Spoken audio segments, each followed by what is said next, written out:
Yo, what's good? So Retro here with a quick tutorial of the defense system in Undisputed. Alright, so we're going to start off with blocking. A basic defense that covers vulnerable areas of the body and head. It's effective against all punches, but it's slow to counter out of. You're going to want to hold R2 to block high. You're going to want to hold R2 and L1 to block low. Or while holding R2, you can hold the right analog stick down to block low as well. In Undisputed, you have full range blocking. By holding R2 and L2 and moving your left analog stick in any direction, you can weave and block at the same time. You see the fighter shifting into L guard, then he leans back, and then he ducks. I'll explain the strengths and weaknesses when I get around to head movement, as they're virtually the same. Careful. In Undisputed, you have a block meter. Once drained, will leave you vulnerable to strikes.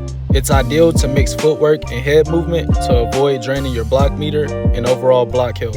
Side note, using the Philly shell makes it easier to counter-attack, but requires you to weave and slip more often as your guard is more vulnerable than the traditional guard.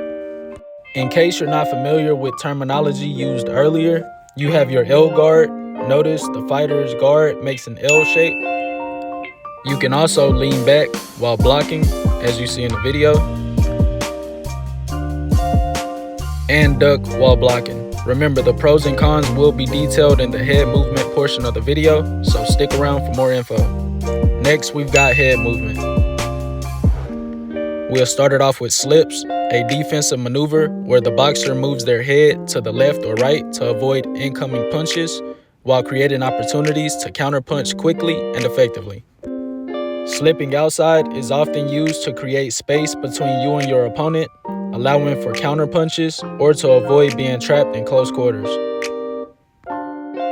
While slipping outside moves you away from the punch, slipping inside involves moving your head slightly towards the punch, which can be riskier but allows for faster, close-range counter punches if executed properly.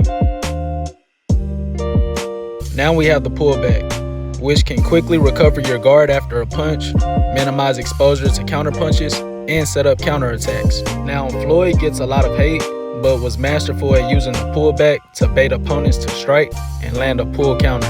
You're doing pretty good so far. Now we have ducking. It's great against hooks, jabs, and straights, but weak against uppercuts. When executed properly, leaves you in a great position for a counter.